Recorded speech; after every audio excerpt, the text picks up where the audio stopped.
El Señor esté con ustedes. Con tu espíritu. Evangelio de nuestro Señor Jesucristo según San Mateo. Gloria a ti, Señor. Por la señal de la Santa Cruz de nuestros enemigos, líbranos, Señor, Dios nuestro. Jesús salió de la casa y se sentó a orillas del mar. Una gran multitud se reunió junto a él, de manera que debió subir a una barca y sentarse en ella, mientras la multitud permanecía en la costa. Entonces él les habló extensamente por medio de parábolas. Les decía: el sembrador salió a sembrar. Al esparcir las semillas, algunas cayeron al borde del camino y los pájaros las comieron. Otras cayeron en terreno pedregoso, donde no había mucha tierra, y brotaron enseguida porque la tierra era poco profunda. Pero cuando salió el sol se quemaron, y por falta de raíz se secaron. Otras cayeron entre espinas, y éstas al crecer las ahogaron. Otras cayeron en tierra buena y dieron fruto, unas 100, otras 60, otras 30. El que tenga oídos para oír, que oiga. Palabra del Señor. Gloria a ti, Señor Jesús. Las palabras del Evangelio borren nuestros pecados. Amén. Amén.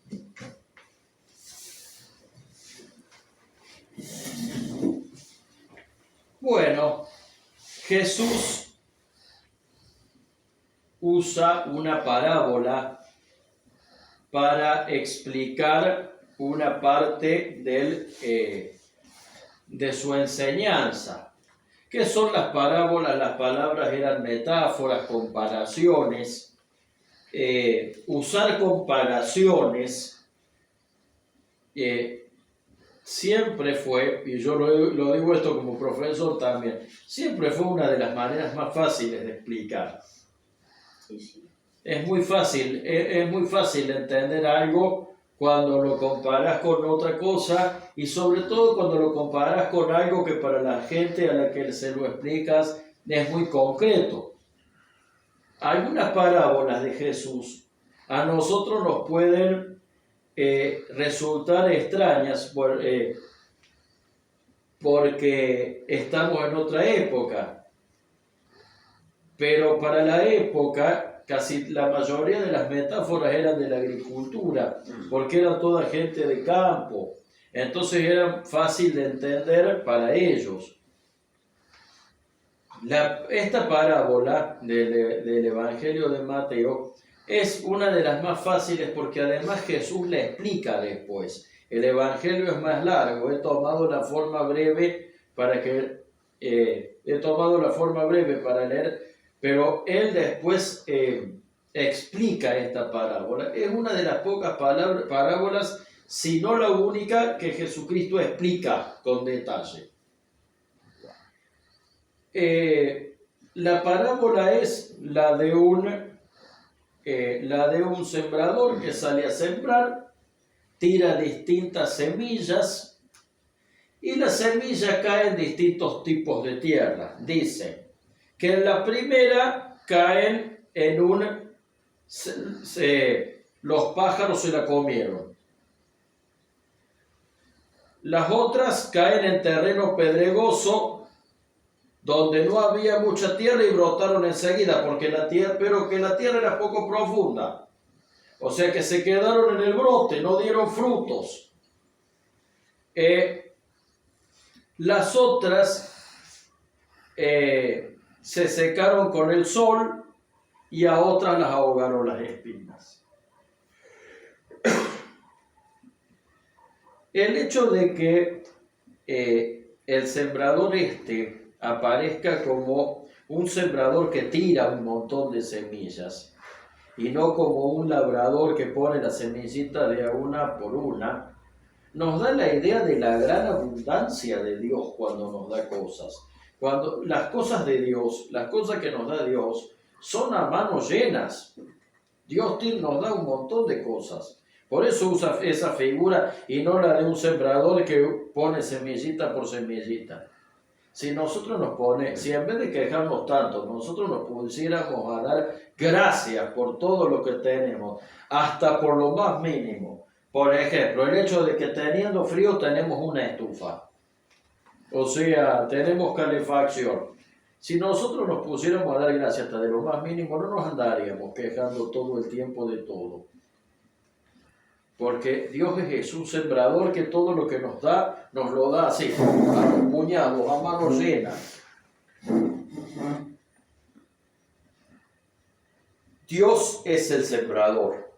El sembrador representa a Dios y la semilla representa la palabra de Dios. Y cuando hablo de la palabra de Dios, no hablo solamente de las cosas escritas en la Biblia, sino de Jesús mismo, de la gracia de Jesús, del amor de Jesús, del Espíritu Santo que nos da Jesús, o sea, de todo lo que nos da Jesús, porque la palabra de Dios es Jesús. Entre ellas las cosas que están, las enseñanzas de la Biblia, obviamente. El tema es la tierra donde cae. Primero Jesús habla de las que caen en el camino y los pájaros se las comieron. O sea, los que ni siquiera escuchan la palabra de Dios. Ni siquiera llegaron a ser tocadas.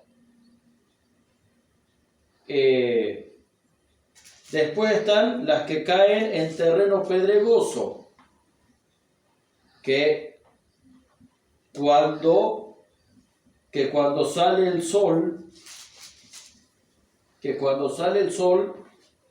se secan, llegan a brotar, pero no pasan del brote. ¿Quiénes son esos? Los que la palabra de Dios le entra por la oreja y le sale por la otra. Cuando están en la misa escuchándola, o cuando están en un retiro, o cuando están en el momento de oración. ¡Ah! ¡Qué lindo lo que Dios me da! ¡Qué reconfortante! ¡Qué paz que tengo! Ahora, ya sea que cuando vienen las adversidades se me terminó la fe. Ya sea que cuando Jesús me pide algo más comprometido, se me terminó la fe. Entonces, eso es la metáfora de la palabra cuando cae en el camino pedregoso. Llega a brotar, pero se muere cuando Dios me pide más compromiso. O sea, es domingo, no voy a ir a misa porque hace frío.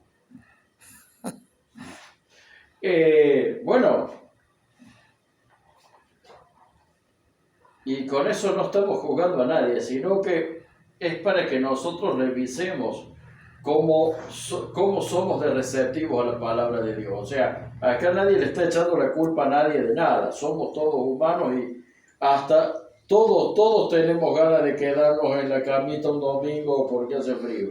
Y más si hemos trabajado toda la semana. O sea, no hay nada que no sea humano en esto.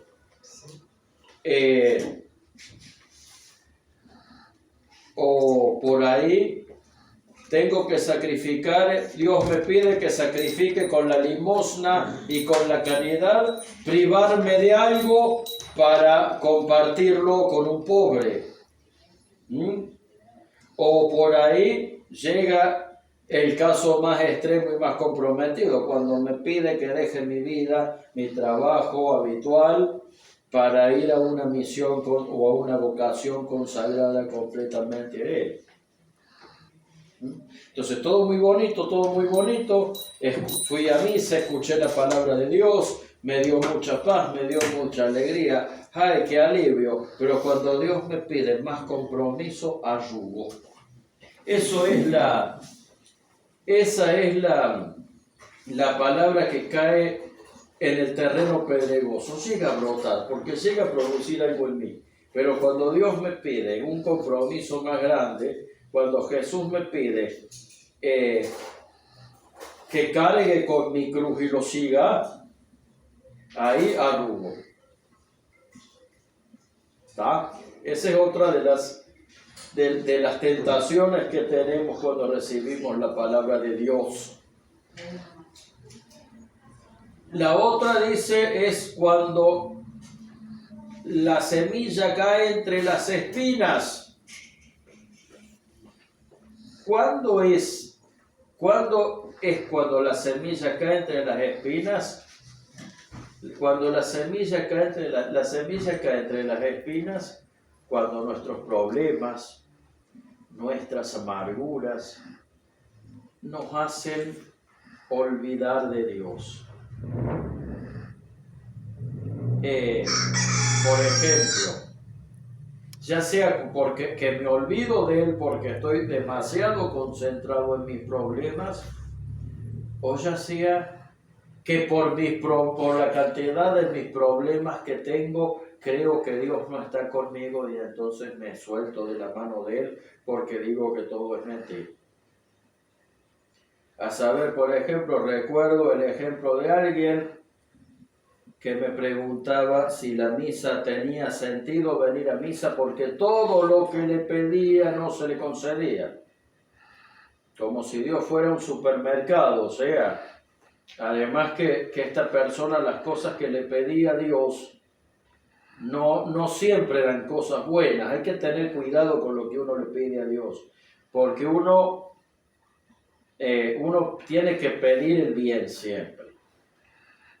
Todo que uno tiene que pedir que lo que pide sea, y tiene que pedir que lo que pide sea para el bien. Por eso hay que escuchar la palabra de Dios, no solamente pedir.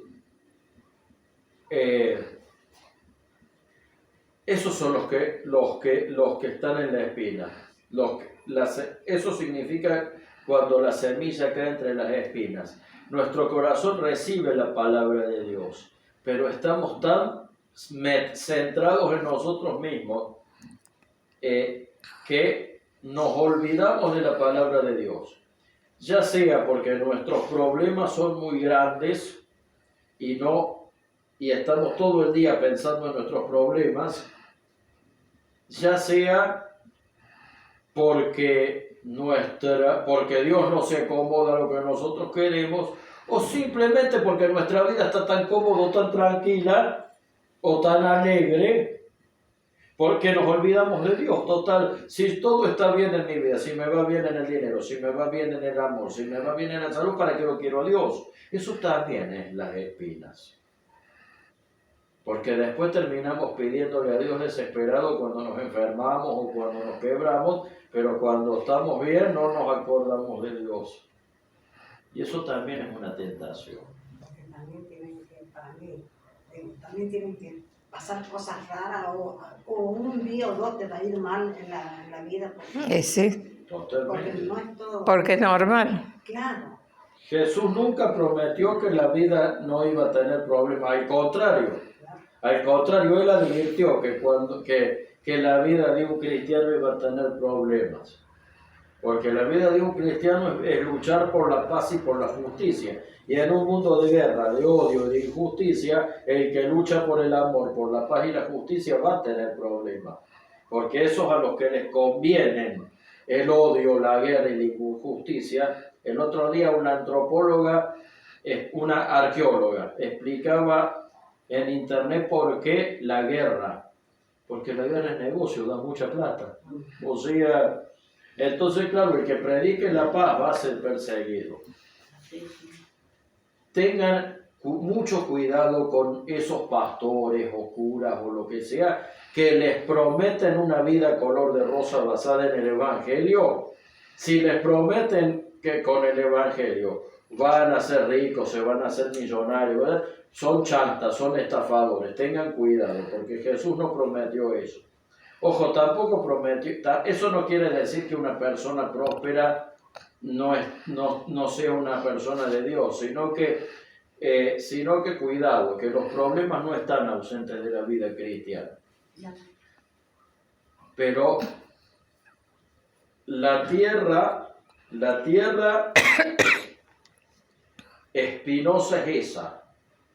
Las espinas se devoran la semilla La palabra de Dios se ahoga cuando nosotros estamos todo el día pensando en problemas, en enfermedades, o bien en demasiada comodidad y demasiado bienestar y nos olvidamos de Dios.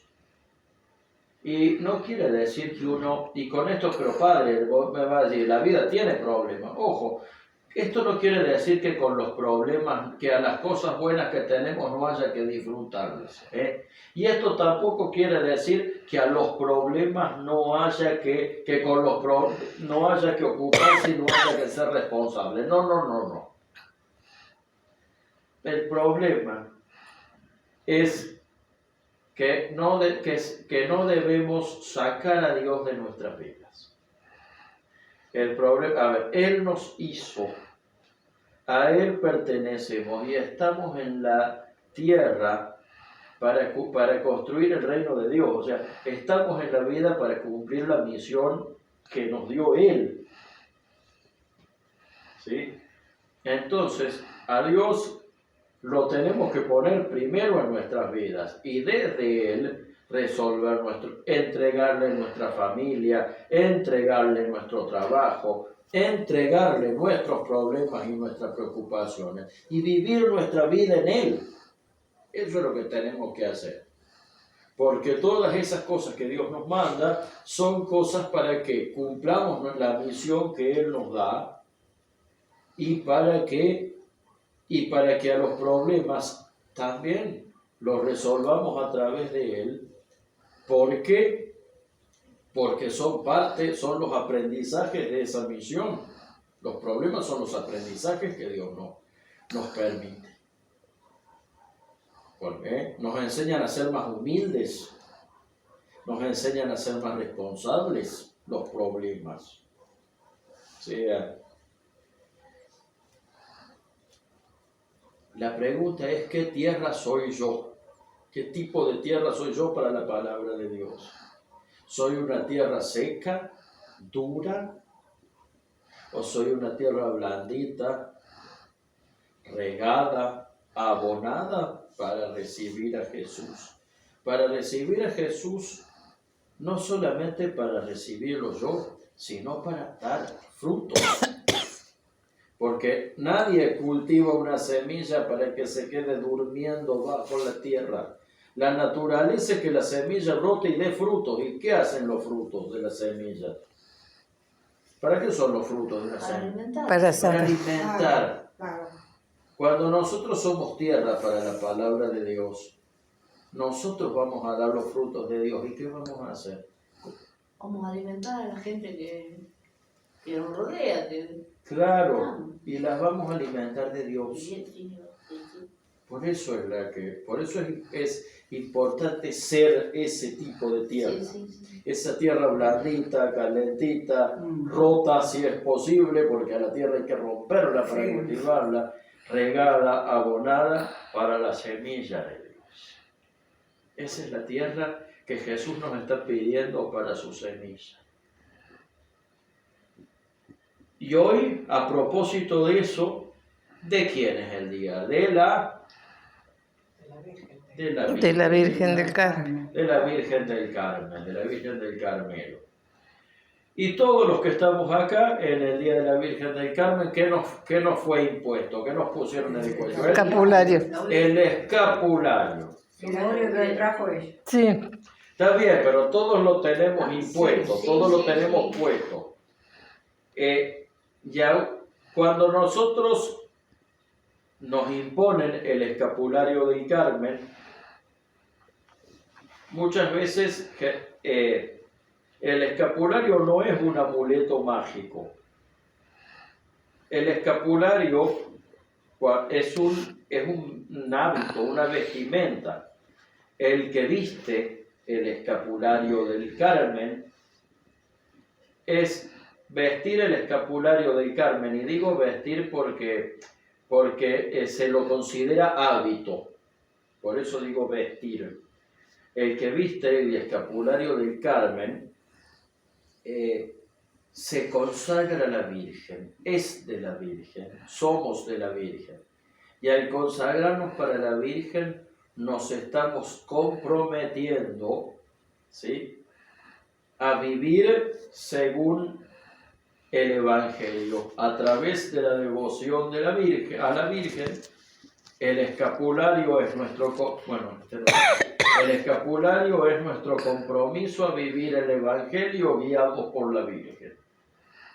O sea, que si relacionamos la fiesta de la Virgen del Carmen con la palabra de Dios de hoy, los que llevamos el escapulario le hemos prometido a la Virgen que vamos a hacer esa tierra blanda, fértil, ¿sí? Que acoge, que recibe y que hace germinar la palabra de Dios para dar frutos. Le recemos a la Virgen para que nos conceda esto, para que nos conceda ser ese tipo de tierra. Digamos juntos: Dios te salve, Salve María, llena eres de gracia, el Señor es contigo. Bendita tú eres entre todas las mujeres, y bendito es el fruto de tu vientre, Jesús. Santa María, Madre de Dios, ruega por nosotros pecadores, ahora y en la hora de nuestra muerte. Amén. Nuestra Señora del Carmen, ruega por nosotros. Nuestra Señora del Carmen, ruega por nosotros. Nuestra Señora del Carmen, ruega por nosotros.